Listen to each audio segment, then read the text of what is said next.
उस लडिचके की आंखें धीरे धीरे खुलीं। उसे सिर्फ धुंधले पीले सर्कल्स दिखाई दे रहे थे। जैसे जैसे उसका विजन साफ हुआ, वह कंफ्यूज्ड हो गया कि वह कहाँ है। उसे लगा कि शायद उसने टाइम ट्रैवल किया है। उसे अपने अंदर एक अजीब सा एम्प्टीनेस महसूस हो रहा था, जैसे कड़ी मेहनत किसी इंसान को अंदर से खोखला कर देती है। उसे धुंधली सी एक औरत की याद आई जो उसे काल्म रखती थी। अचानक उसकी नजर पास की टेबल पर पड़ी और वह शॉक्ड रह गया। वह घबराहट में थोड़ा हंसा और वहां रखी एक चीज की ओर हाथ बढ़ाया। उसने देखा कि टेबल पर मेडिकल टूल्स और कई शार्प ऑब्जेक्ट्स बिखरे हुए थे। उसने एक टूल उठाया और उस पर लाल लिक्विड की बूंदें देखीं। जैसे ही उसने इसके बारे में सोचा, उसकी मेमोरीज बिजली की तरह वापस आईं और उसके चेहरे पर प्योर फियर छा गया। उसने खुद की तरफ देखा और उसे एहसास हुआ कि उसका शरीर ओपन किया गया था और उसके इंटरनल पार्ट्स निकाल लिए गए थे। वह पागलों की तरह चिल्लाने लगा कि कोई अथॉरिटीज को बुलाए, उसे रिपोर्ट लिखवानी है।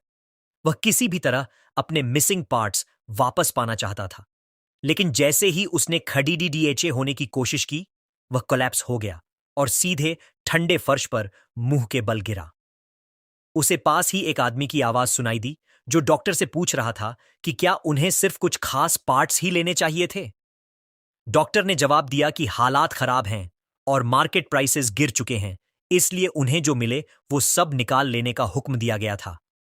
उस आदमी ने हैरानी से पूछा, इसका मतलब हमने सब कुछ निकाल लिया? लड-डीएचके ने किसी तरह अपना फोन पकड़ ढा, लेकिन वह इतना वीक था कि कॉल करने का बटन तक नहीं ढूंढ पाया। उसे ऐसा लगा जैसे वे लोग उसका मजाक उड़ा रहे हैं। धीरे धीरे उसकी आंखों के सामने अंधेरा छाने लगा और उसने मान लिया कि अब यह उसका एंड है। जैसे ही उसे चक्कर आने लगे, उसे अपनी ग्रेट ग्रैंडमदर का एक विजन दिखाई दिया जो हाथ हिलाकर उसे हेलो कह रही थी। उसने अपनी दादी से कहा कि वह अब भी जाने के लिए तैयार नहीं है। तभी उसके फोन पर एक टूटे हुए दिल की स्ट्रेंज पिक्चर दिखाई दी।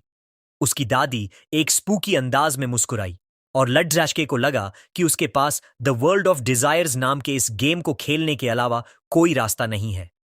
उसने स्टार्ट बटन दबाया। स्क्रीन पर लिख कर आया, अंत निश्चित है, लेकिन जीने की इच्छा प्रबल है। उसे एक लकड़ी के बक्से में बंद एक औरत की इमेज दिखी। पसीने से तरबतर और टेरिफाइड होने के बावजूद उसने पॉजिटिव जवाब पर क्लिक किया। उसने कहा कि वह जीना चाहता है और अपने मिसिंग पार्ट्स ढूंढना चाहता है। अचानक उसने खुद को एक अविश्वसनीय नई दुनिया में पाया। अच्छी खबर यह थी कि वह अभी भी जिंदा था, लेकिन बुरी खबर यह कि उसके शरीर के अंग अभी भी गायब थे। तभी उसे एक आवाज सुनाई दी और उसने एक लैंटर्न की रोशनी में एक पोर्टल खुलते देखा। एक ग्रे बस उसमें से बाहर निकली और काले कपड़ों में एक लड्डू नीचे उतरी। पहले तो वह हैरान हुआ, लेकिन फिर उसने देखा कि उसका चेहरा बहुत क्रीपी और गंदा था। वह अपनी सूनी सफेद आंखों से उसकी तरफ बढ़ाने लगी। लड-एचके को लगा कि उसे डरना चाहिए, लेकिन चूंकि वह अंदर से इतना एम्प्टी महसूस कर रहा था, उसे लगा कि अब खोने के लिए कुछ बचा ही नहीं है। वह अपनी जगह पर डटा रहा और उससे पूछा कि क्या वह वाकई उसे खत्म कर सकती है जो पहले से ही जा चुका है। उसने मुस्कुराते हुए अपनी बाहें फैलाईं और कहा कि उसका सीना पूरी तरह से खुला हुआ है। लड-हेचकी ने अपना हाथ बढ़ाया और बड्ढी काइंडली उससे बस पर चढ़ने के लिए कहा। उसने साथ चलने का फैसला किया और बस की तरफ बढ़ा। लड-हेचकी बार बार यंग मास्टर से बस पर सवार होने की रिक्वेस्ट करती रही। लड्डके ने पूछा कि क्या उसने उसकी बात सुनी। अचानक उसके पीछे की रोशनी तेज हुई और वह लड्डकी ट्रांसफॉर्म हो गई। उसका चेहरा और भी डरावना हो गया। मुंह से झाग और लाल लिक्विड बहने लगा और उसके नुकीले फैंग्स बाहर निकल आए। डरने के बजाय लड्ढैका हंसने लगा। उसने कहा कि उसके पास अब कोई पार्ट्स बचे ही नहीं हैं, इसलिए वह उसे डरा नहीं सकती। उसने उस मॉन्स्टर गर्ल के चेहरे पर एक जोरदार प्रहार किया और उसे तमीज से बात करने को कहा। वह लड्ढकी गुस्से में दिखी, लेकिन उसने माना कि वह केयरलेस थी। लड्ढके ने हाथ बांधकर इंतजार किया। आखिरकार वह खद्दी हुई और बद्दी पोलाइटली उसे बस पर चढ़ने के लिए कहा। संतुष्ट होकर लड्ढका मुस्कुराया और बस के अंदर चला गया। बस के अंदर उसने आईने में खुद को देखा। वह बहुत ही शानदार ड्रेस था। उसने गौर किया कि बस बहुत पुरानी थी और उन लोगों से भरी थी जिनकी आंखों में सिर्फ सैडनेस और खालीपन था। वह एक डरी हुई शांत लड्डेचकी के बगल में बैठ गया और उसका नाम पूछा, पर वह खामोश रही। तभी वह मॉन्स्टर गर्ल वापस आई और सबका वर्ल्ड ऑफ विशेस में स्वागत किया। उसने ऐलान किया कि उनका टेस्ट अब शुरू होने वाला है। इस बीच असली दुनिया में एक पुरानी अबैंडन्ड फैक्ट्री में हलचल हो रही थी। हरे चोगे और चश्मे वाला एक आदमी लाल कार के पास दूसरे आदमी से बात कर रहा था। तभी एक लड्ढैचकी ने उस आदमी से कहा कि उसने अच्छा काम किया है, पर अचानक उसने उस चश्मे वाले आदमी पर वेपन तान दिया। इससे पहले कि वह कुछ समझ पाता, उसने उसे ढेर कर दिया। उसने उसके शरीर से एक धड़कता हुआ हार्ट बाहर निकाला और उसे ऊपर उठाकर कहा कि वह इसकी धड़कन सुन सकती है। वापस वर्ल्ड ऑफ डिजायर्स में उस मॉन्स्टर गर्ल ने पहले टेस्ट के बारे में बताया, जिसका नाम था एलिमिनेशन। उसने यात्रियों से कहा कि 10 मिनट में वे एक पुराने पुल को पार करेंगे जो सबका वजन नहीं सह पाएगा। अगर उन्होंने बस का भार कम नहीं किया तो पुल टूट जाएगा और सब गिर जाएंगे।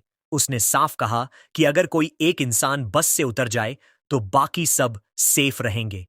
यात्री बुरी तरह टेरिफाइड थे। उसने समझाया कि वे किसी एक के नाम पर वोट कर सकते हैं या किसी को जबरदस्ती उतार सकते हैं। जो इस टेस्ट को पास करेगा वही अपनी विशेस पूरी कर पाएगा। सिर्फ 5 मिनट बचे थे, तब एक यात्री ने पूछा कि बस से उतरने वाले का क्या होगा। मॉन्स्टर ने जवाब दिया कि वह इंसान बस खत्म हो जाएगा। मेन कैरेक्टर ने अपनी स्थिति के बारे में सोचा और उसे लगा कि क्या वह पहले ही खत्म नहीं हो चुका है। यात्री बस में रहने के लिए भीख मांगने लगे। एक औरत ने कहा कि वह एक्सपेक्टेंट मदर है, एक आदमी ने कहा कि वह बीमार है और एक छोटे लड़ेचके ने कहा कि उसे अपने फायरमैन पिता को बचाना है। सबके पास रुकने की कोई न कोई मजबूत वजह थी। मेन कैरेक्टर को लगा कि उसके अंग वापस पाने की इच्छा उनके मुकाबले उतनी नोबल, महान नहीं है। मॉन्स्टर गर्ल ने याद दिलाया कि समय हाथ से निकल रहा है। तभी एक यात्री ने सुझाव दिया कि उस गर्भवती औरत के लिए वोट किया जाए, क्योंकि वह सबसे वीकेस्ट लिंक है। वह औरत चिल्लाई कि वे लोग कितने क्रूर हैं। पर एक आदमी ने पलटकर कहा कि सबकी अपनी डिजायर्स हैं, और क्या वह खुद सबको रोककर क्रूरता नहीं कर रही। पूरी भीड़िड्डा उस औरत पर टूट पड़ रही और उसे दरवाजे की तरफ धकेलने लगी, जबकि वह रोते हुए भीख मांग रही थी। लोग उसे धकेलते रहे और वह मॉन्स्टर गर्ल उन्हें उकसा रही थी कि वे जल्दी फैसला करें। उस औरत ने मदद के लिए हाथ बढ़ाया, लेकिन वहां मौजूद आदमी सिर्फ क्रूरता से मुस्कुरा रहे थे। अचानक मेन कैरेक्टर ने उसका हाथ पकड़ा और उसे खींचकर सेफ कर लिया। उसने भीड़ से पूछा कि क्या उन्होंने पहले वोट करने का फैसला नहीं किया था। उसने बड्ढे फर्म अंदाज में कहा कि उसने अभी अपना वोट नहीं डाला है। यात्री बहस करने लगे कि यह सबका फैसला था, और उन्होंने पूछा कि क्या वह उस औरत की जगह लेना चाहता है। लॉर्डेके ने यात्रियों से कहा कि वे इस स्थिति को गलत तरीके से देख रहे हैं। उसने समझाया कि नियम सिर्फ यह कहता है कि किसी एक को बस छोड़नी होगी, पर इसमें यह कभी नहीं लिखा कि वह यात्री ही होना चाहिए। मॉन्स्टर गर्ल इस ट्विस्ट से दंग रह गई और उस लड़के को नफरत भरी नजरों से देखने लगी। उसने चेतावनी दी कि पुल ढाने में अब 1 मिनट से भी कम बचा है। उसने डराया कि अगर उन्होंने अभी किसी को बाहर नहीं निकाला तो सबका एंड निश्चित है। मेन कैरेक्टर ने गौर किया कि वह मॉन्स्टर गर्ल अब खुद पैनिक करने लगी थी। लडेजके ने चश्मा पहन रखा था। उसने उसे ठीक किया और शांत होकर भीड़ से कहा कि उन्हें टीम के भले के लिए सोचना चाहिए। उसने तर्क दिया कि उन्हें उसे बाहर निकालना चाहिए, जो इस टीम का हिस्सा ही नहीं है। उसने सुझाव दिया कि अगर वे इस मॉन्स्टर गर्ल से छुटकारा पा लें तो बाकी सब बस में सुरक्षित रह सकते हैं। मुख्य किरदार ने पूछा कि कितने लोग इस सुझाव के अगेंस्ट खिलाफ हैं। उसने बताया कि अगर वे इसे बाहर निकाल दें तो उन्हें किसी भी यात्री को खत्म करने की जरूरत नहीं पड़ेगी। बाकी लोग सोचने लगे कि उन्होंने यह पहले क्यों नहीं सोचा। एक एक करके सबने हाथ उठाना शुरू कर दिया। पूरी भीड़ ने उस मॉन्स्टर गर्ल को एलिमिनेट करने के लिए वोट कर दिया। वह बहुत टेरिफाइड और हैरान थी, क्योंकि उसने कभी नहीं सोचा था कि ऐसा कुछ होगा। मेन कैरेक्टर मुस्कुराया और उस प्रिंसेस से कहा कि अब उसके जाने का वक्त आ गया है।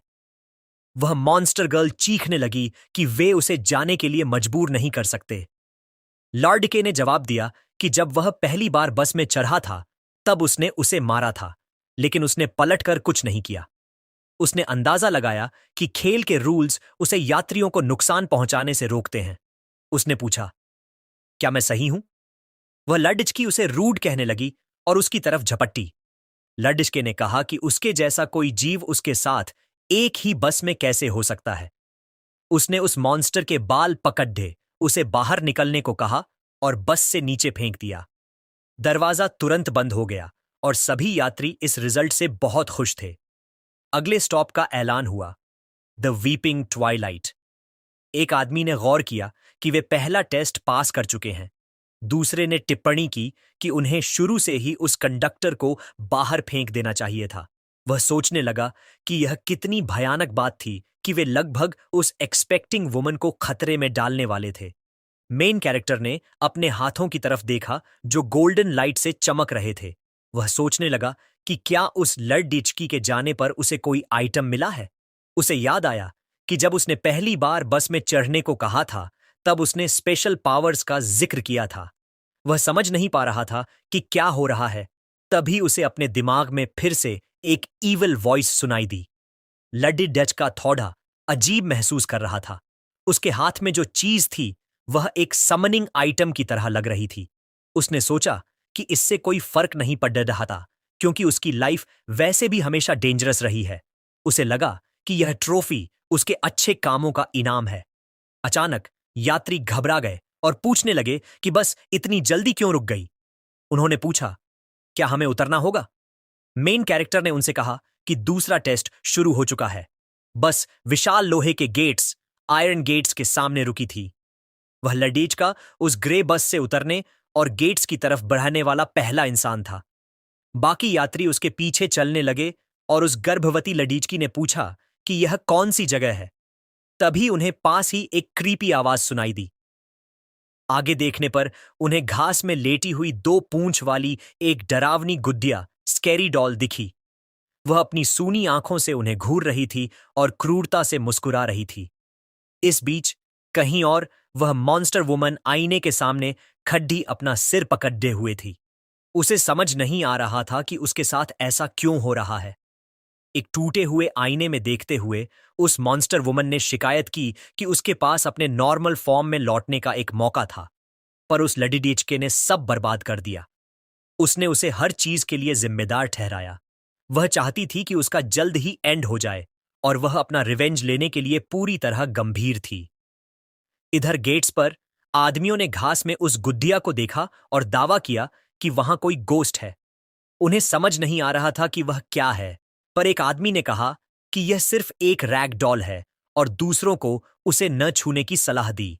मेन कैरेक्टर ने पीछे खड़े सभी लोगों को उठने और बिना धक्का मुक्की किए एक एक करके बाहर निकलने को कहा। यात्रियों ने उसकी बात मानी और सावधानी से उतर गए। जैसे ही वे सब बाहर आए, वह बस अपने आप चालू हुई और उस भयानक जगह से चली गई। लडीचकी ने पूछा कि अगर बस चली गई तो वे यहां से एस्केप कैसे करेंगे। एक आदमी ने जवाब दिया कि उन्हें तो यह भी नहीं पता कि वे यहां से जिंदा बाहर निकल पाएंगे या नहीं। लड़के ने कहा कि यह जगह बहुत क्रीपी है और क्या वे सब यहां खत्म होने वाले हैं। तभी अचानक एक लड़की वहां आई और उसने पूछा कि यह शोर किस बात का है। उसने अपना चश्मा ठीक किया और उनकी तरफ बढ़ी। उसने पूछा कि क्या वे सब वॉलंटियर्स हैं। वह दरवाजे पर खड़ी ही हुई, अपना परिचय डायरेक्टर के रूप में दिया और ग्रुप को अपने पीछे आने को कहा।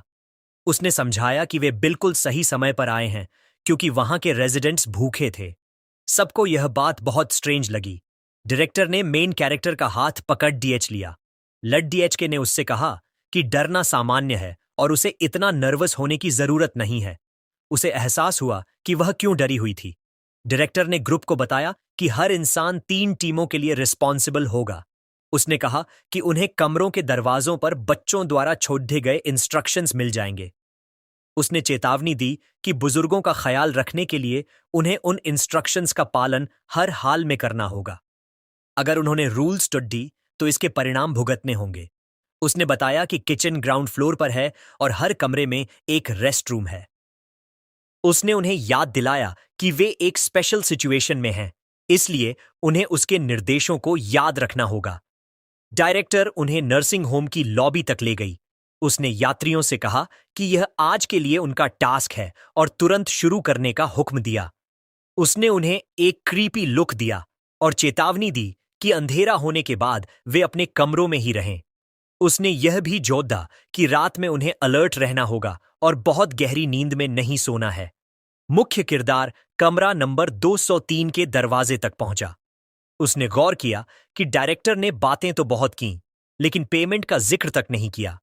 वहां एक साइन बोर्ड लगा था जिस पर लिखा था कि उसे एक ऐसे बुजुर्ग को खाना पहुंचाना है जो बहुत डिफिकल्ट और गुस्सैल स्वभाव का है। लड्डी डीडीएचके ने सोचा कि वॉलंटियर्स को आखिर उनका पेमेंट कहां से मिलेगा। उसने पहले किचन जाने का फैसला किया। उसे याद था कि वह पहली मंजिल पर है। वह नीचे की ओर बढ़ा। जैसे ही उसने बेसमेंट की सीढ़ियां उतरी, उसे लोगों की आवाजें सुनाई दीं जो कह रहे थे कि खाने की खुशबू कितनी अच्छी है। ऐसा लग रहा था कि अगर इस टेस्ट में उन्होंने बुजुर्गों का ख्याल ठीक से नहीं रखा तो उनके लिए बड्डी मुश्किल हो जाएगी। लॉर्ड डाचका तेजी से आगे बढ़ रहा और एक दरवाजे के पास से गुजरा जिस पर अजीब सी राइटिंग थी। एक आदमी ने लू नाम के लडिचके से पूछा कि वह क्या कर रहा है। लू ने कहा कि कुछ नहीं, लेकिन उस आदमी ने दावा किया कि उसने कमरा नंबर 101 के दरवाजे के नीचे से लाल लिक्विड निकलते देखा है। लू ने माना कि उसे पता है और उसका टास्क उस कमरे को साफ करना है, लेकिन ऐसा लग रहा था जैसे वहां कोई हर्ट हुआ हो।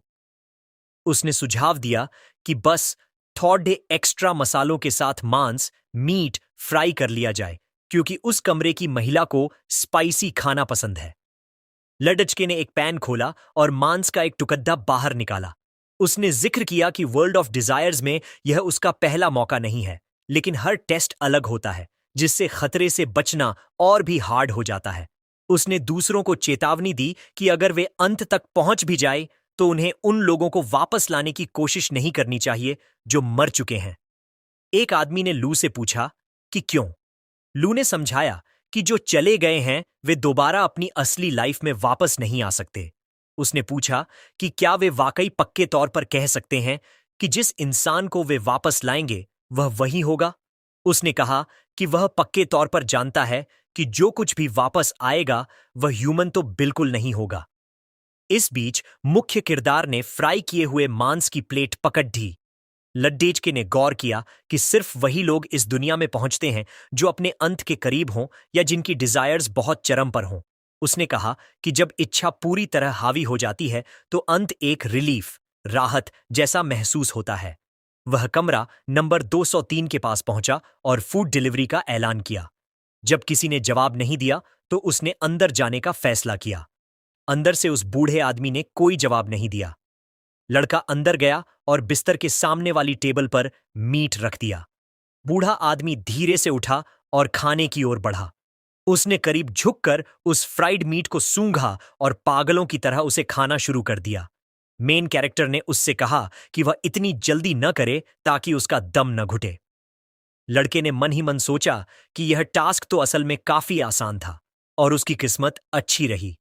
लेकिन इससे पहले कि वह अपनी बात पूरी कर पाता, उस बूढ़े का चेहरा एक बहुत ही डरावने रूप में बदल गया। लड़के ने मजाक में कहा कि अगर उसे स्टेक पसंद नहीं आया तो वह सीधे कह सकता था। अचानक उस बूढ़े ने अपना हाथ बढ़ाया और सीधे लड़के के सीने के पार कर दिया। हालांकि उस बूढ़े को अंदर कुछ भी नहीं मिला। मेन कैरेक्टर पूरी तरह से एम्प्टी था और उसके पास निकालने के लिए कोई भी इंटरनल पार्ट्स नहीं बचे थे। बूढ़े को समझ नहीं आ रहा था कि यह लड़का अंदर से इतना खाली कैसे हो सकता है। वह सदमे में उस लड़के के शरीर के अंदर अंगों को ढूंढता रहा। उसे समझ नहीं आ रहा था कि वह लड़का एक रियल पर्सन है भी या नहीं। वह बूढ़ा आदमी अपने डरावने फैंग्स, नुकीले दांत और आंखों में एक अजीब चमक के साथ बहुत क्रीपी लग रहा था। लड़के ने बूढ़े से पूछा कि वह इतनी कोशिश क्यों कर रहा है। उसने कहा कि किसने सोचा होगा कि अंत के बाद भी वह इतना खाली ही रहेगा। उसने बूढ़े से कहा कि इससे कोई फर्क नहीं पड़ता कि वह वहां है या नहीं, क्योंकि हर कोई हमेशा उसका एक टुकड़ा चाहता है। उसने बूढ़े से पूछा कि क्या उसे वह सॉफ्ट लगता है और वह इतना टफ क्यों बन रहा है। मेन कैरेक्टर ने उस बूढ़े को पकड़ा और फर्श पर पटक दिया। उसने पूछा कि वह उसके दिए हुए खाने में कमियां क्यों निकाल रहा है। लड़के ने उस बूढ़े का सिर पकड़ लिया और उसके शरीर से एक काला लिक्विड बहने लगा। लड़के ने पूछा कि क्या वह वाकई नहीं खाने वाला है, और उसने प्लेट उसकी तरफ फेंक दी। बूढ़ा आदमी कराहने लगा और आगे बढ़ने की कोशिश करने लगा। मेन कैरेक्टर ने डील नहीं दी और उसे मजबूती से दबोच लिया। उसने पूछा कि क्या उस बूढ़े को लगता है कि वह यह व्यवहार बर्दाश्त करेगा, या वह अब मर्सी, दया की भीख मांगने वाला है। जब लड़के ने उसे फर्श पर पटका, तब भी उसने उसका चेहरा नहीं छोड़ा। बूढ़े आदमी ने कुछ कहने की कोशिश की, लेकिन मेन कैरेक्टर ने उसकी तरफ देखा और कहा कि उसे उसका एक शब्द भी समझ नहीं आ रहा। जब वह उस बूढ़े से निपट रहा था, तभी वह गर्भवती लड्डे की कमरे के अंदर झांकने लगी। उसने दरवाजा खोला और लड्डे से मदद मांगी, लेकिन सामने का मंजर देखकर उसके होश उड़ गए। लड्डे का उस बूढ़े के ऊपर खड्डा था और ऐसा लग रहा था जैसे वह उसका अंत कर रहा हो।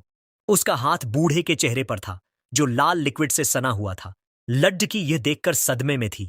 उसने कमरे में कदम रखा और गौर किया कि उनका टास्क तो मरीज की देखभाल करना था, लेकिन यहां तो लड्डिका उसे चोट पहुंचा रहा था। लड्डिके ने अब भी उस बूढ़े का सिर पकड़ देख रखा था। बूढ़ा आदमी बहुत धीरे से कुछ बड्डिबड्ढाया। लड्डिके के दिमाग में एक आवाज ने कहा कि वह बिल्कुल सही कर रहा है और उसे इसे खत्म कर देना चाहिए। उसने अपना हाथ बूढ़े के सिर पर ही रखा और अपने अगले कदम के बारे में सोचने लगा। उसे लगा कि क्या उसके पास बस इतना ही समय था। उसे लगा कि वह बूढ़ा आदमी बहुत कमजोर है और उसने उस स्पिरिट को बुलाने के लिए फिर से कार्ड इस्तेमाल करने का सोचा। लेकिन तभी उसे नियम याद आया कि 2 कॉल्स के बीच 3 घंटे का अंतर होना चाहिए। लडी डीडीएच का इस देरी से खुश नहीं था। उसे एहसास हुआ कि आइटम अभी रीसेट नहीं हुआ है और उसे पसीना आने लगा। उसने तुरंत अपना तरीका बदला और बूढ़े को समझाया कि पहले जो कुछ भी हुआ वह सिर्फ एक मिसअंडरस्टैंडिंग, गलतफहमी थी। हैरानी की बात यह थी कि बूढ़े ने उस पर हमला नहीं किया, बल्कि फिर से कुछ बोलने की कोशिश की। लड़के को लगा कि शायद डर की वजह से वह बूढ़ा अब नॉर्मल हो गया था। वह उसके पास गया और पूछा कि क्या वह अब खाना खाएगा। बूढ़ा कुछ अस्पष्ट बद्दबद्दाया और सीधे उस मांस की प्लेट की ओर झपटा। लड्डाचके ने उसे एक अच्छे बच्चे की तरह पुचकारा। उसने सोचा कि यह स्पिरिट मैप जरूर किसी के दिमाग को प्रभावित करने की ताकत रखता है, वरना उसके मन में इतने एग्रेसिव, हिंसक विचार नहीं आते। उसने तय किया कि वह इस कार्ड को एक राज रखेगा और इसे अपने ट्रम्प कार्ड की तरह इस्तेमाल करेगा। वह उस गर्भवती लेडी डीएचकी के पास गया, जो अब होश में आ रही थी और मदद के लिए पुकारने लगी थी। मेन कैरेक्टर ने उससे कहा कि वह डरे नहीं और उसकी बात ध्यान से सुने। उसने उससे कहा कि उसे एक कन्फेशन करना है। उसने दावा किया कि वह सरकार की ओर से है और कुछ चीजों को गुप्त रखना जरूरी है। उसने लड्डिचकी से कहा कि उसे बस इतना जानने की जरूरत है कि वह एक अच्छा इंसान है और वह उसकी चुप्पी पर भरोसा कर रहा है।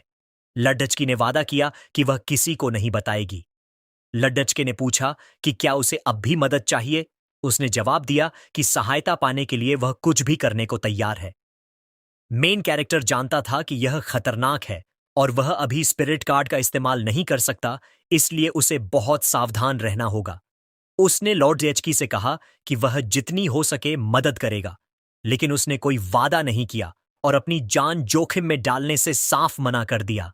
लड्डकी ने तुरंत उसका शुक्रिया अदा किया। उसने पूछा कि उसका टास्क क्या है। उसने बताया कि उसे एक बुजुर्ग की पीठ साफ करनी है। इधर 1 घंटा पहले लॉबी में एक आदमी ने जिक्र किया कि एक औरत ने उसका कान जख्मी कर दिया क्योंकि उसे उसका भागना पसंद नहीं आया। दूसरे ने कहा कि उसे एक बहुत ही खराब त्वचा वाले बूढ़े की मालिश करनी पड़ रही। तीसरे ने बताया कि अगर वह समय रहते नहीं भागता तो वह खत्म हो चुका होता। पूरे ग्रुप को यह टेस्ट खौफनाक लग रहा था। तभी बैसाखियों के सहारे एक पैर वाला आदमी उनके पास आया।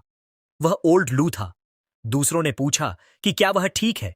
उसने समझाया कि भले ही उसने अपना पैर खो दिया है, लेकिन वह अभी जिंदा है। उसने गौर किया कि टेस्ट अभी शुरू ही हुआ है, फिर भी कई लोग मर चुके हैं। उसने पूछा कि वह बस वाला रूड गाय कहाँ है।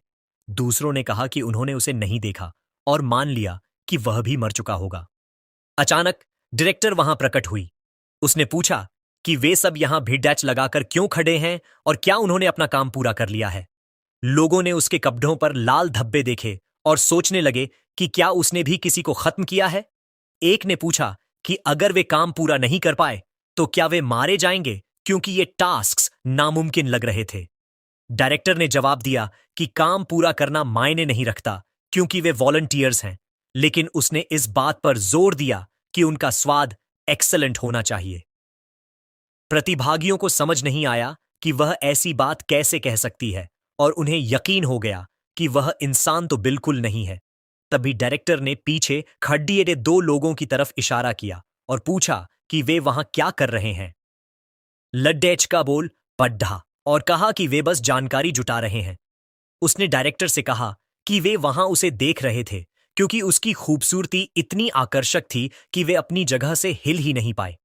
यह सुनकर वह गर्भवती लड्डेच की सोचने लगी कि क्या यह वाकई सरकार से है, क्योंकि उसका तरीका बिल्कुल भी प्रोफेशनल नहीं लग रहा था। डायरेक्टर हल्की सी हंसी और लड्डेचके से कहा कि वह बहुत बातें करता है। उसने सबको याद दिलाया कि अगर काम पूरा नहीं हुआ या कोई शिकायत मिली तो उसे रूल्स लागू करने पड़ेंगे। अंधेरा होने में अभी 2 घंटे बाकी थे, इसलिए उसने सबको जल्दी करने का हुक्म दिया। जाते जाते डायरेक्टर ने मेन कैरेक्टर से कहा कि वह उससे आज रात मिलेगी। लडीडीएचके ने गौर किया कि वह उसकी बातों में आ गई है, पर वह सीरियस नहीं था। उसके अपने प्लान थे और वह किसी स्पिरिट के इशारों पर नहीं नाचना चाहता था। बाकी लोग तुरंत उसके पास आए और पूछने लगे कि उसे चोट कैसे नहीं लगी और क्या उसने अपना काम पूरा किया। लडडिचके ने जवाब दिया कि वह बस लकी था, जिसे उन लोगों ने एक बड़ी कामयाबी माना। उन्होंने पूछा कि क्या उसने गेम के मैकेनिज्म, काम करने के तरीके के बारे में कुछ गौर किया है। ओल्ड लू ने कहा कि आखिरकार वे सब इंसान हैं और उन्हें एक दूसरे की मदद करनी चाहिए। एक और आदमी ने याद दिलाया कि इस लडीएचके ने उस गर्भवती औरत को बचाया था, इसलिए वह उन्हें मुसीबत में नहीं छोड़ देगा। मेन कैरेक्टर ने गौर किया कि सूट वाला वह आदमी मैनिपुलेशन, बातों में फंसाने में माहिर था।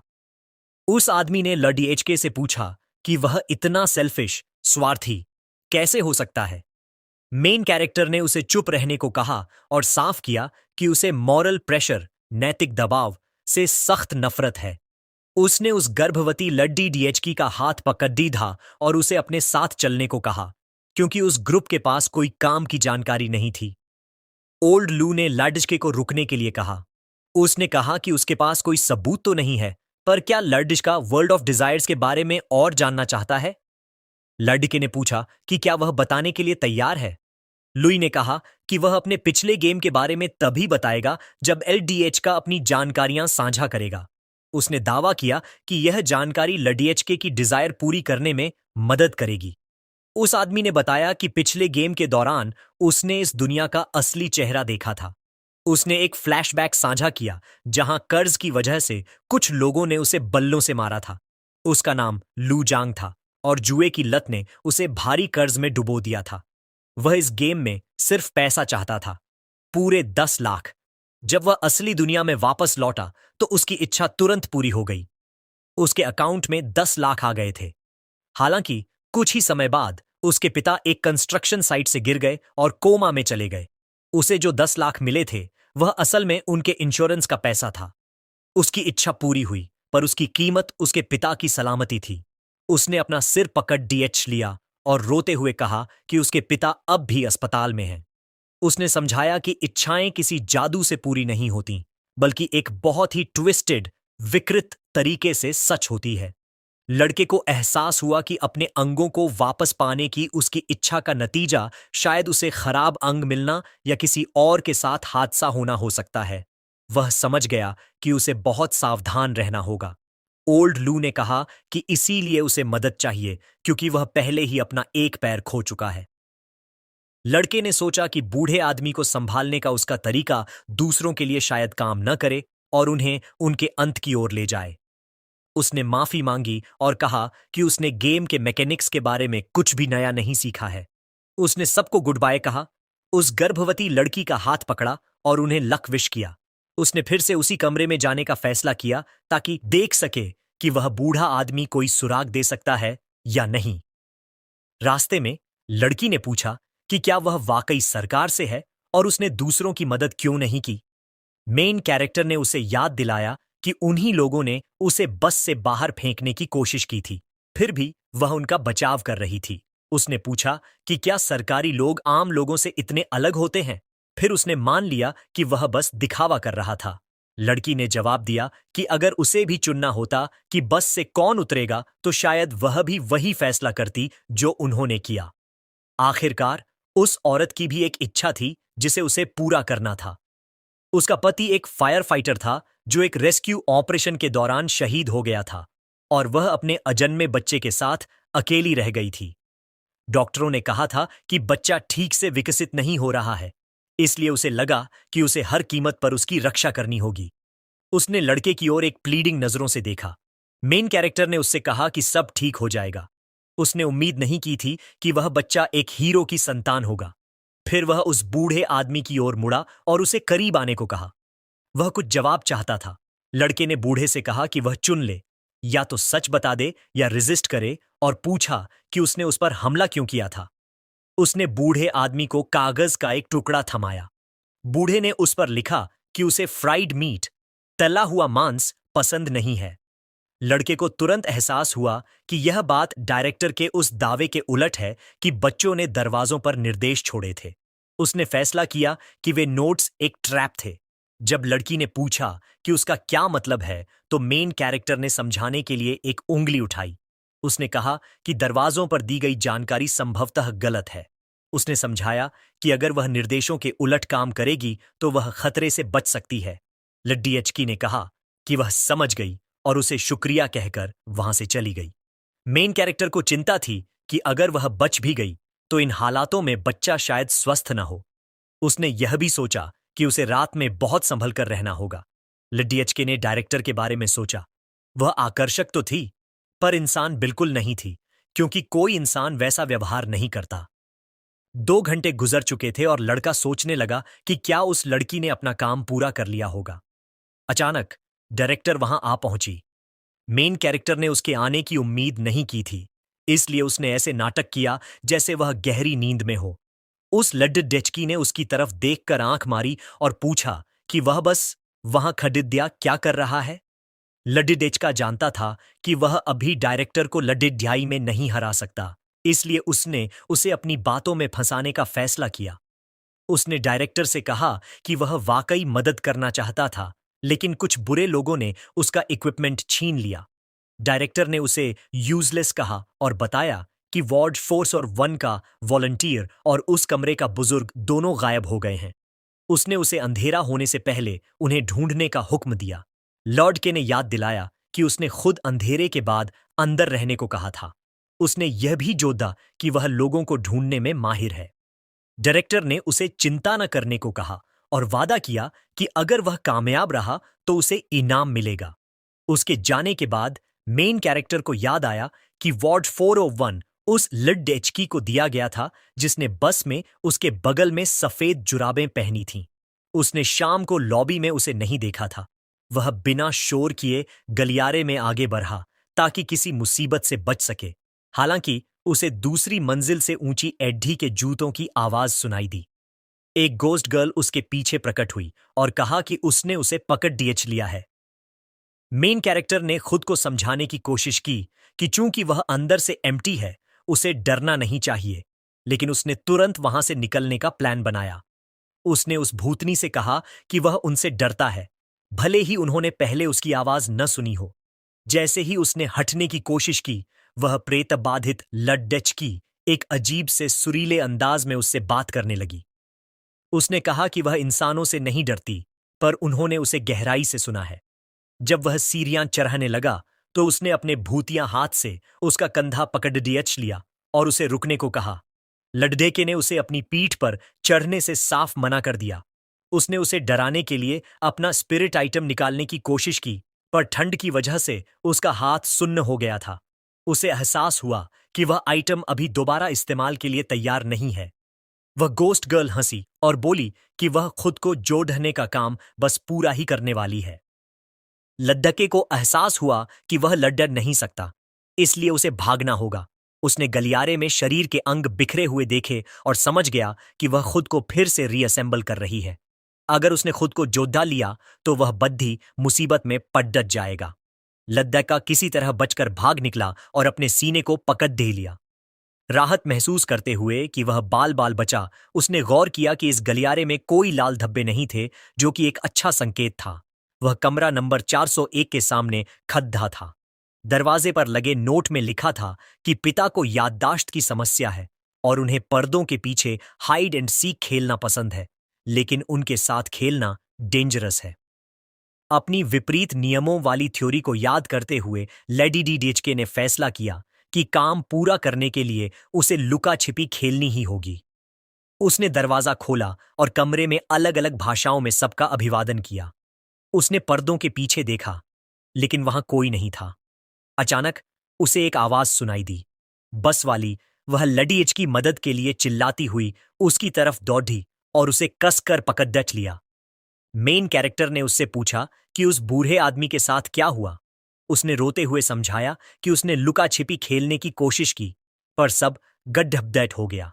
उसने बताया कि पहली बार जब उसने बूढ़े को ढूंढा तो वह चुपचाप खड़ा था, लेकिन दूसरी बार उसके साथ और भी लोग थे, और तीसरी बार तक बूढ़ों की पूरी स्क्वाड पर्दों के पीछे छिपी थी। वह बुरी तरह डरी हुई थी और उसने लड़के से उसका बॉयफ्रेंड बनने की भीख मांगी ताकि वह उसे बचा सके। लड़के ने उससे कहा कि वह कोई गलतफहमी ना पाले। वह वहां सिर्फ डायरेक्टर के आदेश पर आया था और हीरो बनने की कोशिश नहीं कर रहा था। लड़की ने मदद के लिए गिड्ड गिद्दाते हुए कहा कि वह मरना नहीं चाहती। लड़के ने सोचा कि उस बहादुर गर्भवती महिला के मुकाबले यह लेडी डीएच की सिर्फ यह चाहती है कि कोई और उसके बदले यह टेस्ट पास कर ले। लेडी डीएच का पर्दों के पास पहुंचा और उन्हें झटके से हटा दिया। बूढ़े लोगों के बजाय वहां चमकदार लाल आंखों वाले क्रीपी मॉन्स्टर्स थे। वे चिल्लाए कि उन्होंने उसे ढूंढ लिया है। लड्डैचके को एहसास हुआ कि ये जीव युवाओं को निशाना बनाते हैं। उसने अपनी मुट्ठी उठाई जो गोल्डन लाइट से चमक रही थी। उसे पूरा भरोसा था कि वह उन्हें संभाल लेगा। राक्षस हंसे और उस पर हमला कर दिया। लड़का बहादुरी से लड़ा, लेकिन वे राक्षस आते ही रहे, उसे मारते हुए चिल्ला रहे थे, हमने तुम्हें ढूंढ लिया। मेन कैरेक्टर ने कहा कि उसे चोट खाना बिल्कुल पसंद नहीं है और वे हारना डिजर्व करते हैं। उसने अपनी पूरी एनर्जी झोंक दी, जिससे वह बुरी तरह थक गया। उसने एक को हराया, पर तुरंत दूसरा उसकी जगह आ गया और उसे चीटर कहने लगा। अचानक लड़के ने खिड़की के बाहर देखा। आसमान में एक रेड मून, लाल चांद उग रहा था। उसे डायरेक्टर के जाल का एहसास हुआ।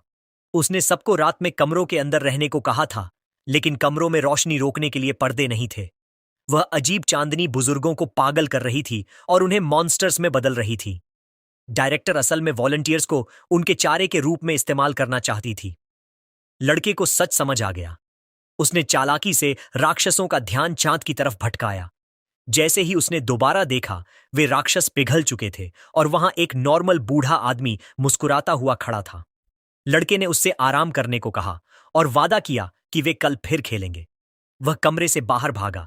उसे खुशी थी कि उसने गायब मरीज को ढूंढ लिया है। हालांकि लाल चांद अभी भी चमक रहा था, इसलिए बाहर निकलना बहुत डेंजरस था। उसने सीढ़ियों से उस लड़की की चीखें सुनी। वह भूतनी उसके ऊपर मंडरा रही थी, लेकिन कार्ड के कूल डाउन पर होने की वजह से वह उसे बचाने के लिए कुछ नहीं कर सका। 3 घंटे बीत गए। लड़के ने सामने देखा और हल्का सा हंसा। उसने सोचा कि क्या सफेद जुराबों वाली उस लड़की का यह आखिरी मंजिल थी। उसने सीढ़ियों की तरफ देखा और बस उम्मीद ही कर सका। इस बीच वह वापस कमरा नंबर 203 में चला गया। उसने गौर किया कि ब्लड मून की वजह से नर्सिंग होम के बुजुर्ग पागल हो रहे थे, लेकिन उन पर इसका कोई असर नहीं हो रहा था, जो पहले ही डिफीट हो चुके थे। उसने खुद से कहा कि यह एक अच्छा दिन था। उसने बूढ़े से पूछा कि वह अगले दिन क्या खाना चाहेगा। बूढ़े ने कागज पर लिखा कि उसे रॉ मीट, कच्चा मांस चाहिए। मेन कैरेक्टर ने वादा किया कि वह एक बड्ढी प्लेट लेकर आएगा। तभी बूढ़े ने लिखा कि सच तो यह है कि उसे कच्चा मांस पसंद नहीं है, पर उसके बेटे को है। लड़के ने पूछा कि क्या वह जानबूझकर सारा मांस अपने बेटे के लिए बचा रहा था। उसने इशारा किया कि वह सारा मांस तो अब रॉटन, सड़ चुका है। बूढ़े ने फिर लिखा, उसे नहीं पता कि उसका बेटा कब लौटेगा। मेन कैरेक्टर ने इस बारे में सोचा और उसे एहसास हुआ कि कुछ तो गड़बड़ थी।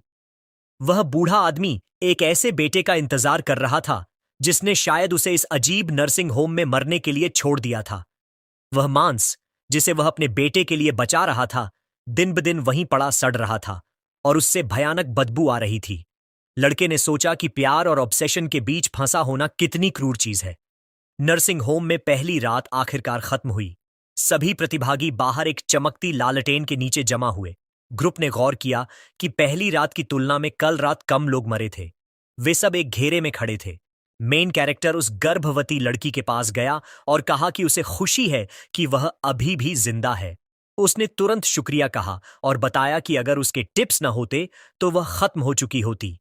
लड़के ने जवाब दिया कि वह सिर्फ एक अंदाजा था, लेकिन चूंकि उसने साबित कर दिया कि यह काम करता है तो वह दूसरों को भी बता सकती है। अचानक लाल ऊंची एड़ी के जूते दिखाई दिए। वह खुद डायरेक्टर थी। वह ग्रुप के पास आई और बोली कि यह बुरा नहीं है कि इतने सारे लोग अभी भी यहां हैं। उसने हवा में एक कार्ड फेंका। बच्चों की तरफ देखते हुए डायरेक्टर ने समझाया कि ये आज के लिए उनके टास्क्स हैं।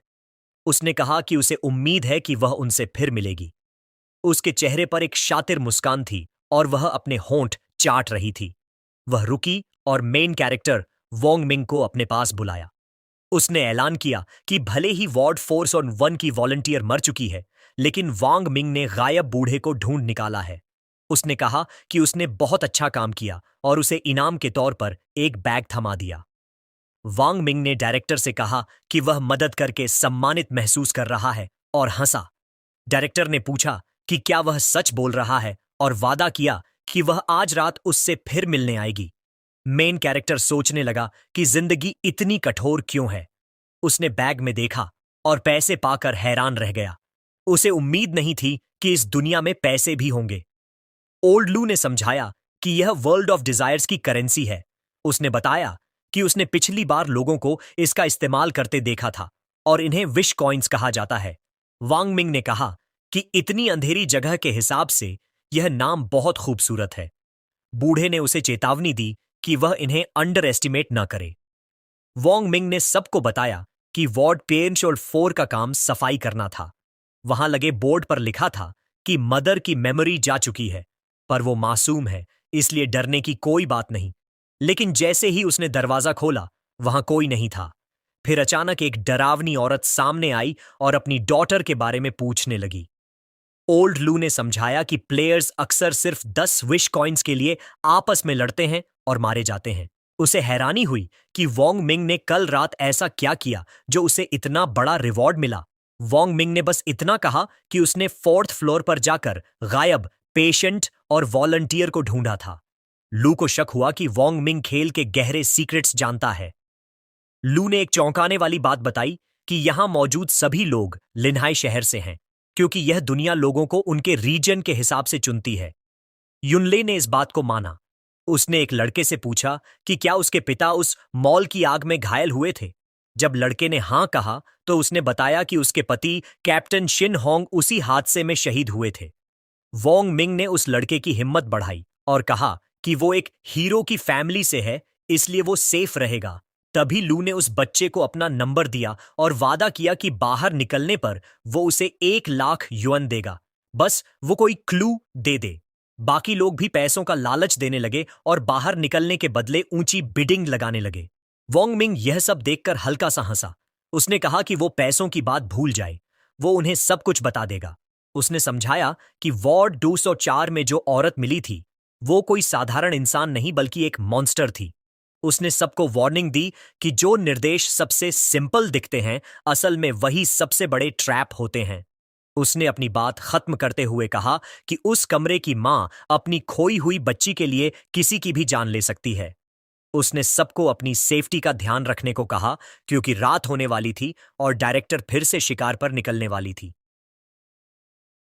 वो औरत अपनी उम्र के हिसाब से बहुत स्ट्रांग थी और उसने वोंग मिंग को धमकी दी कि अगर उसे उसकी डॉटर नहीं मिली तो वो उसका अंत कर देगी। वोंग मिंग ने सोचा कि उसे इतनी तेज हमले की उम्मीद नहीं थी। उसे याद आया कि वो औरत चीजें भूल जाती है, इसलिए उसने एक प्लान बनाया और उसकी बेटी बनने का नाटक किया। उसने उसे मॉमी कहकर पुकारा और कहा कि उसकी प्यारी बेटी उससे मिलने आई है।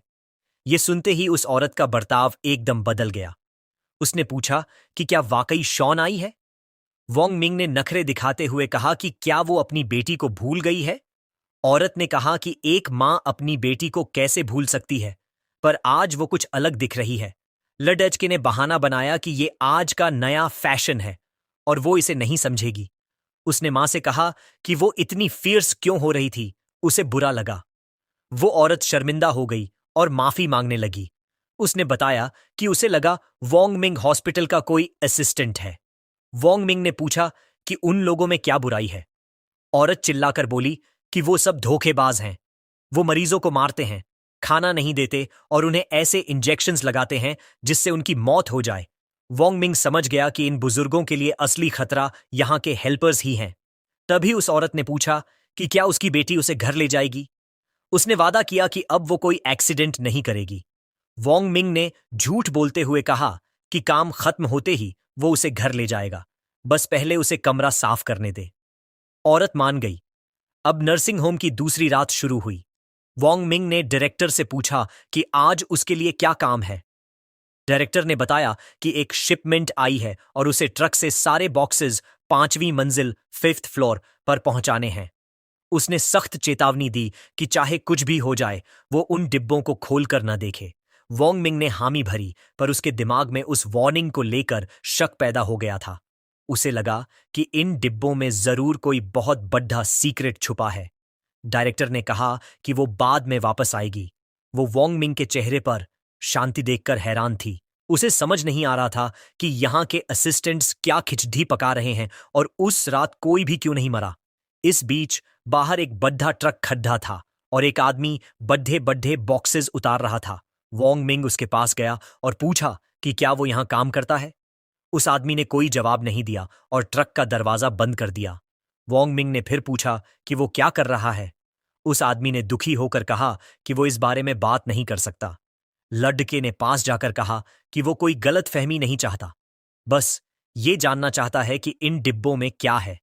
उसने मजाक में कहा कि ड्राइवर उसे बिना कुछ बताए यहां से भागना चाहता है। वोंग मिंग ने उसे स्मोक ऑफर की ओर कहा कि जल्दी न करे। ड्राइवर को लालच आया और उसने पूछा कि सिगरेट कहाँ है। वोंग मिंग ने अपनी जेब की तरफ इशारा किया और कहा कि पहले उसे एक हिंट चाहिए। आदमी गुस्से में बोला कि क्या वो उसे धोखा दे रहा है, लेकिन तभी वोंग मिंग ने एक पैसा दिखाया। उसने ठान लिया था कि वो बिना जवाब लिए उसे जाने नहीं देगा। पैसा देखते ही ड्राइवर का बर्ताव बदल गया और वो बोला कि ये तो बस एक मिसअंडरस्टैंडिंग थी।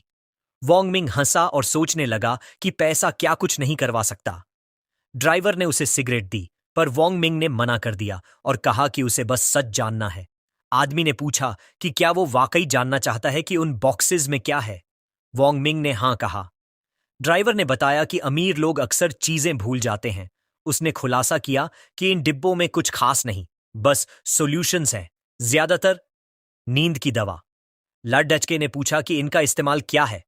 आदमी ने बताया कि अगर कोई बुजुर्ग नॉटी हो जाता है तो एक इंजेक्शन उसे सीधा कर देता है। वोंग मिंग समझ गया कि यह वही दवा है जिसकी बात रूम 204 वाली औरत कर रही थी। वो औरत कह रही थी कि यह दवा किसी की भी जान ले सकती है।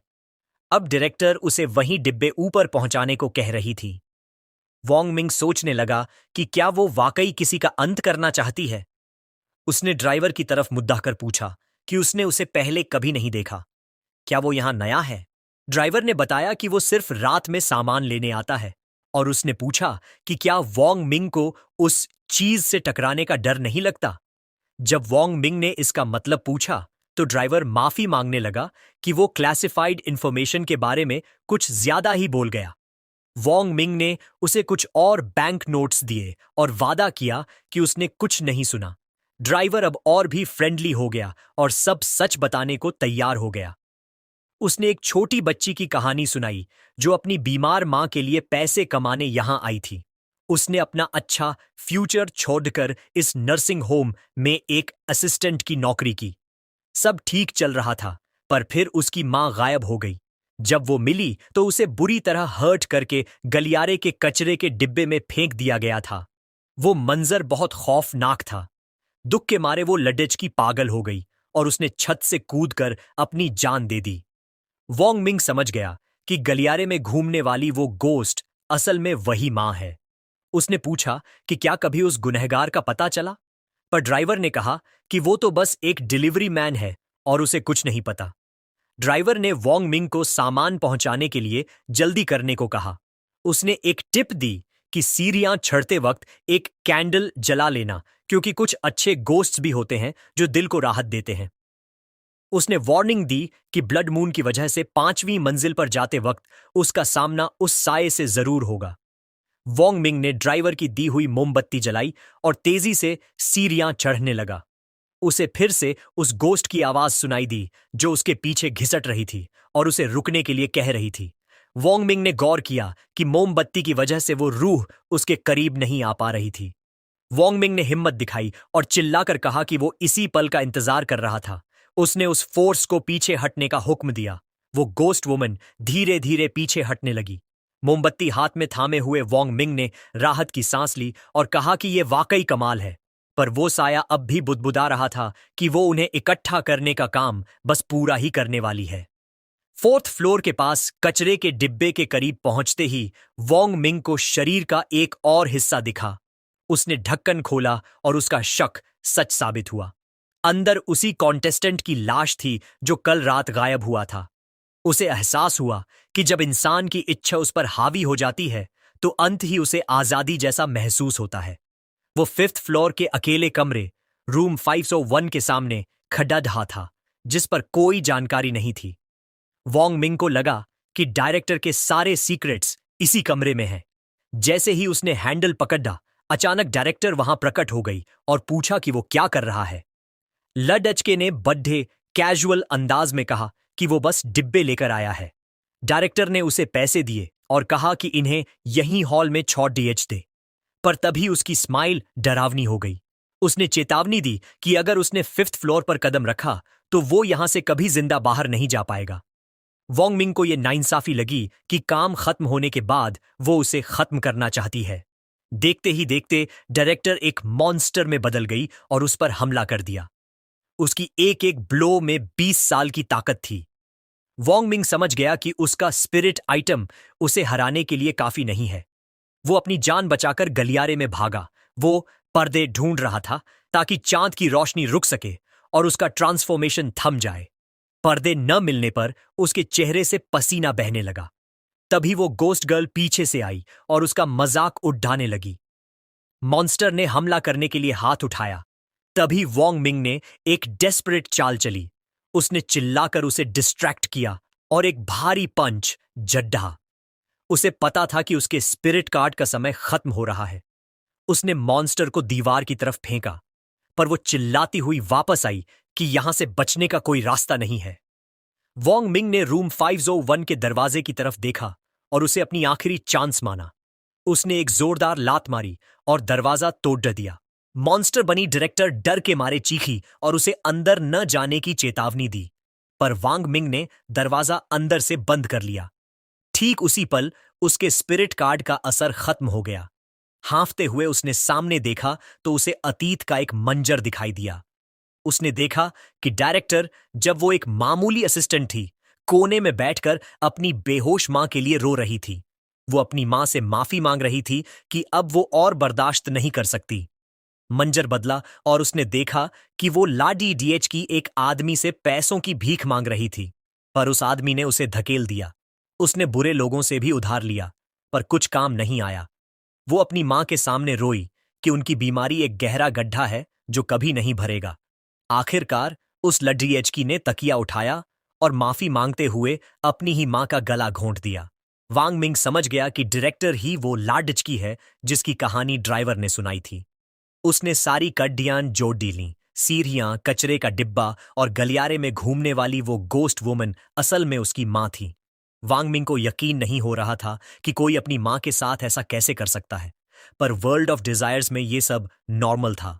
इस बीच नीचे लॉबी में सब शांत था। ओल्ड लू ने कहा कि टेस्ट जल्द ही खत्म होने वाला है। एक लड्डी हैचके ने पूछा कि क्या भगवान उनकी विशेस पूरी करेंगे। लुई ने हां कहा, पर चेतावनी दी कि हर चीज की एक कीमत चुकानी पड़ जाती है। जैसे ही ब्लड मून की रोशनी कम हुई, डायरेक्टर उनके पास आई। वो काफी अजीब लग रही थी।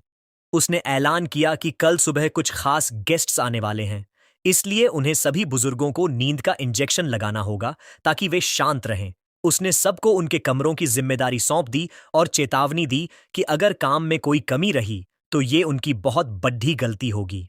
ओल्ड लू वांग मिंग के पास आया और कहा कि उसे एक जरूरी बात करनी है। लड्डीचके ने पूछा कि क्या बात है।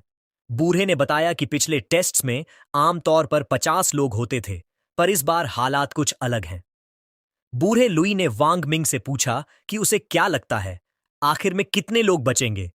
लड्डेचके ने थोड़ा सोचा, तभी लुई ने 3 उंगलियां दिखाईं, यानी सिर्फ 3। वांग मिंग ने पूछा कि क्या इसका मतलब है कि अभी बहुत ज्यादा लोग जिंदा हैं। लुई ने हां कहा और समझाया कि वर्ल्ड ऑफ डिजायर्स में बहुत कम लोग बचते हैं और एक दूसरे को खत्म करना यहां आम बात है। इतने लोगों का जिंदा बचना उसे अनरियल लग रहा था। उसने चेतावनी दी कि कल का दिन टेस्ट का आखिरी दिन होगा और शायद उनकी जिंदगी का भी। वांग मिंग ने जिक्र किया कि कल रात कुछ अजीब हुआ था। डायरेक्टर ने उसे कुछ डिब्बे हटाने को कहा था और उसे शक है कि उन इंजेक्शंस में कुछ गड़बड़ है। लुई हैरान हुआ कि उसने फिर से वांग मिंग से मदद मांगी। उसने मजाक में पूछा कि क्या लड्डेच का उसे पसंद करता है। वांग मिंग हंसा और साफ कर दिया कि वो उसकी कोई बात नहीं मानने वाला। उसने बताया कि जिस दादी का वो ख्याल रख रहा था, उसने चेतावनी दी थी कि ये इंजेक्शन उनका अंत कर देंगे। लुई ने माना कि ये मिशन इतना सिंपल नहीं होगा और ये पक्का एक ट्रैप है। उसने तर्क दिया कि अगर बुजुर्ग मर गए तो उनके बच्चे चुप नहीं बैठेंगे। उसे लगा कि इंजेक्शन नहीं देने चाहिए, हालांकि वो गारंटी तो नहीं दे सकता था, पर डायरेक्टर के बर्ताव से लग रहा था कि अगर उन्होंने इंजेक्शन नहीं लगाए तो वो खुद वॉलंटियर्स को खत्म कर देगी। वांग मिंग ने लुई से कहा कि वो एक एक्सपीरियंस्ड प्लेयर है, इसलिए वो उसकी बात पर यकीन करता है। उसने लुई को सुझाव दिया कि वो सबको ये बता दे, पर मानना न मानना उनकी मर्जी है। बूढ़ा लुई उसे थैंक्स बोलकर बाकी लोगों की तरफ बैठ गया। फर्श पर कमरों के नंबर वाली पर्चियां बिखरी थीं। वांग मिंग ने एक उठा ली। उसने उम्मीद की कि ये शाम सुकून से गुजरे। उसकी पर्ची पर लिखा था कि कमरे में जो डैड हैं, उनकी तबीयत ठीक नहीं है और उन्हें हर वक्त निगरानी की जरूरत है, वरना वो खुद को या दूसरों को नुकसान पहुंचा सकते हैं।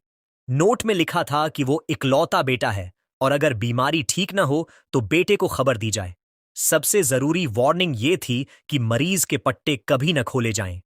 जैसे ही वांग मिंग कमरे के अंदर गया, वो आदमी गिड्ड गिद्दाने लगा कि उसे आजाद कर दिया जाए।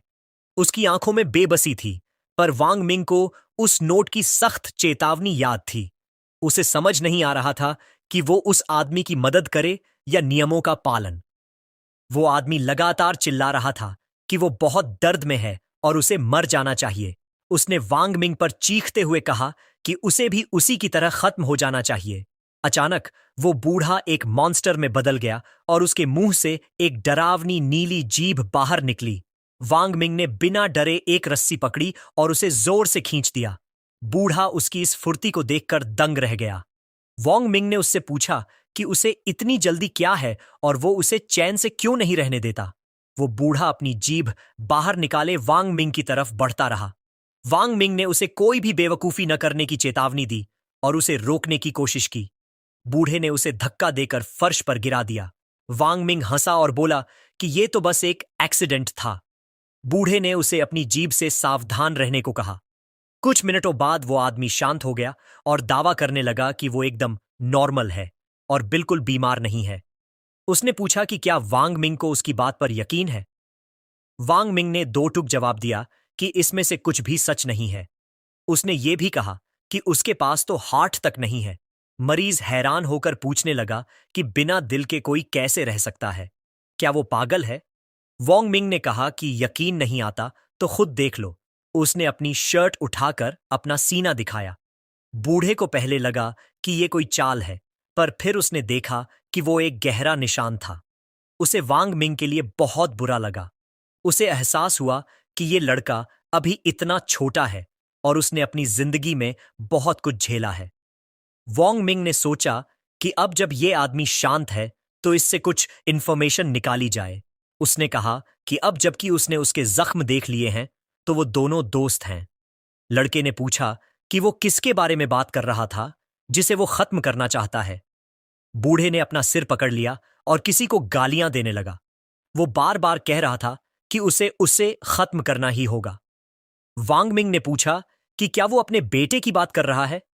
वो बूढ़ा खुद पर काबू नहीं रख पा रहा था और बस उसे जान से मारने की बात दोहरा रहा था। वांग मिंग उसका गुस्सा समझने की कोशिश कर रहा था।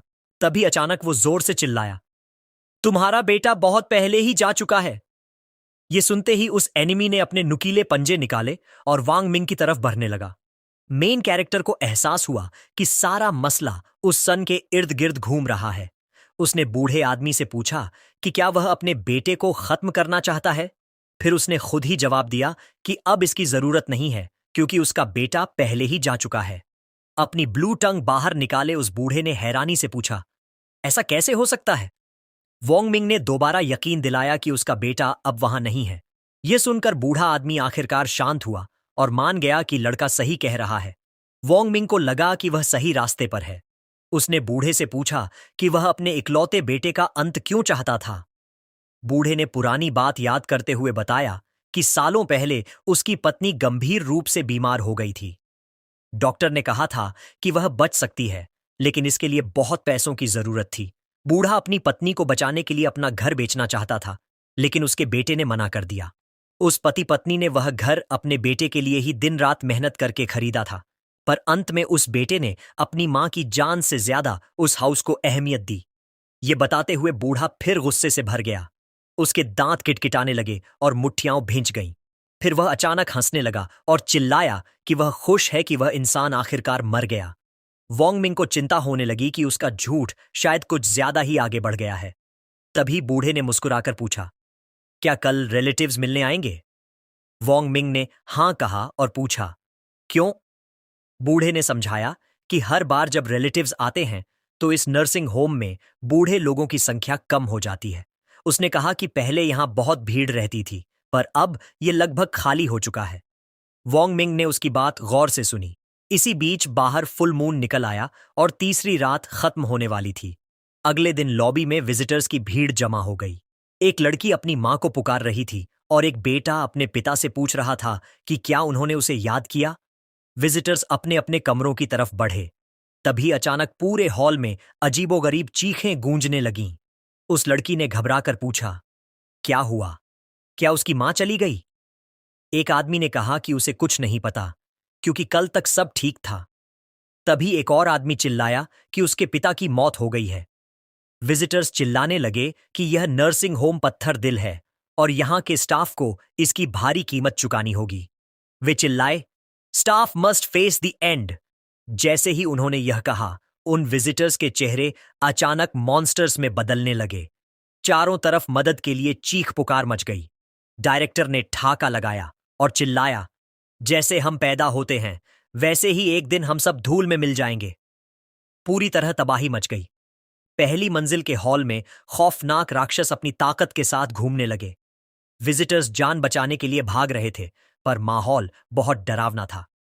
दूसरी मंजिल का कॉरिडोर भी लोगों से भरा था। सीढ़ियों के पास खड़ी एक घबराई हुई लड़की दूसरों को चेतावनी दे रही थी कि पास न आए, क्योंकि एक गोस्टली मॉन्स्टर सीढ़ियों से ऊपर चढ़ रहा था। तभी एन मौके पर मेन कैरेक्टर वहां प्रकट हुआ और उसने उस लड़की से पूछा कि वह कैसी है। लड़की ने कहा कि वह ठीक है, पर उसने घबराकर पूछा कि ये सारे मॉन्स्टर्स अचानक कहां से आ गए। वोंग मिंग ने उसका हाथ पकड़ा और उसे खींचते हुए वहां से भागने लगा। उसने समझाया कि यहां रुकना बहुत खतरनाक है। उसे अब एहसास हुआ कि इंजेक्शन दिया जाए या नहीं, इससे कोई फर्क नहीं पड़ता। सबका अंत पहले से ही तय था। उसे समझ आया कि कोई न कोई सोल्यूशन तो जरूर होगा। कई राक्षस उनका पीछा कर रहे थे। उस घबराई हुई लड़की ने वोंग मिंग से कहा कि वह खुद को बचा ले, क्योंकि उसकी शक्तियां कम हो रही हैं और वह सबको नहीं बचा पाएगी। पर वोंग मिंग ने उसे छोड़ने से साफ मना कर दिया और भूतों से लड़ता रहा। उसने अपनी पूरी ताकत से एक राक्षस को पंच मारा। उसे महसूस हुआ कि उसके स्पिरिट आइटम की शक्ति तो बढ़ गई है, पर कुछ गड़बड़ थी। बुरी आत्मा उसे अंदर से निगल रही थी। उसका शरीर एक तेज आग की तरह चमकने लगा। उसे पता था कि अगर उसने अभी इस पावर को छोड़ा तो राक्षस उसे मार डालेंगे। वह सही मौके का इंतजार करने लगा और यह देखने का फैसला किया कि क्या वह इस शक्ति को खुद को निगलने से पहले कंट्रोल कर सकता है। जैसे ही एक मॉन्स्टर पास आया, उसने हाथ बढ़ाकर राजा का आदेश दिया। तभी उसे बूढ़े लू की इंजेक्शन वाली बात याद आई। उसे सच का एहसास हुआ। डायरेक्टर ने इंजेक्शन नहीं खरीदे थे। सच तो यह था कि वे इंजेक्शन उन चिल्ड्रन ने खरीदे थे जो विजिटर्स बनकर आए थे। वे चाहते थे कि उनके बूढ़े माँ बाप का अंत जल्दी हो जाए। लड़की खुद को कसूरवार मानकर माफी मांगने लगी, पर वोंग मिंग ने उसे शांत किया और कहा कि यह उसकी गलती नहीं है। तभी वोंग मिंग को एक पागलपन भरा आइडिया आया। उसने लड़की का हाथ पकड़ा और उसे राक्षसों से दूर ले गया। उसके गोल्डन स्पिरिट टिकट का काउंटडाउन शुरू हो चुका था। उसने रूम नंबर 203 का दरवाजा लात मारकर तोड़ा और टिकट एक्सपायर होने से ठीक पहले वे अंदर घुस गए। उसे उम्मीद थी कि यहां वह अपने आइटम के साइड इफेक्ट्स को हटा पाएगा। उसने पूछा कि रूम 203 के किराएदार के बच्चे कौन हैं। उसने विजिटर को खुद देखने के लिए कहा। उसने समझाया कि उसका पिता हमेशा रॉ मीट बचाकर रखता था क्योंकि उसे यह पसंद था, पर उस बेटे में कभी अपने पिता से मिलने आने की हिम्मत नहीं हुई। पिता को उस सड़ते हुए खाने के साथ अकेला छोड़ दिया गया था। पिता ने खुद को नजरअंदाज नहीं किया था, बल्कि उस बेटे ने किया था जिसे उसने पाला था। बेटे ने बहस की कि वह खाना सड़ा हुआ और घिनौना है और उसका बाप उसे अपनी जेबों में छिपाकर रखता था। वोंग मिंग ने उसे चुनौती दी और उसकी तरफ एक कागज का टुकड़ा फेंका। बेटे ने अपने पिता का नोट पढ़ा। उसे कच्चा मांस पसंद है, सबसे ज्यादा। बेटे के चेहरे पर पसीना आ गया। उसे अपना बचपन याद आया कि कैसे उसके माता पिता उसके लिए कच्चा मांस तैयार करते थे। उसे याद आया कि कैसे उसने एक बार किचन में घुसकर उस गंध की शिकायत की थी और धमकी दी थी कि अगर उसका पिता बुढ़ापे में गंदगी फैलाएगा तो वह उसे नर्सिंग होम भेज देगा। उसे एहसास हुआ कि जब उसके पिता ने वह खाना पहली बार बचाया था तब वह सड़ा हुआ नहीं था। वोंग मिंग ने ठंडे लहजे में कहा, खाना इसलिए सड़ा क्योंकि तुम कभी मिलने ही नहीं आए। बेटे की आंखों में पछतावा और दुख भर गया। वह अपने पिता के पास गया, माफी मांगी और अपना हाथ बढ़ाते हुए वादा किया, मैं आपको घर ले जाऊंगा। बूढ़े आदमी के चेहरे पर लंबे समय बाद एक मुस्कान आई और उसने खुशी खुशी अपने बेटे का हाथ थाम लिया। यह देखकर वोंग मिंग और उस लड़की को अपनी गलती का एहसास हुआ। इस पूरे टास्क का नाम द वीपिंग ट्वाइलाइट, रोती हुई सांझ था, जो बुजुर्गों के आखिरी सालों का एक रूपक था। इसका मतलब था कि उनके जीवन की सांध्य बेला आंसुओं से भरी नहीं होनी चाहिए। उसी पल मॉन्स्टर्स ने हमला करना बंद कर दिया। वह खूनी ट्रायल आखिरकार खत्म हो चुका था। तभी एक रहस्यमयी आवाज ने वोंग मिंग से वादा किया कि उसकी एक इच्छा पूरी की जाएगी।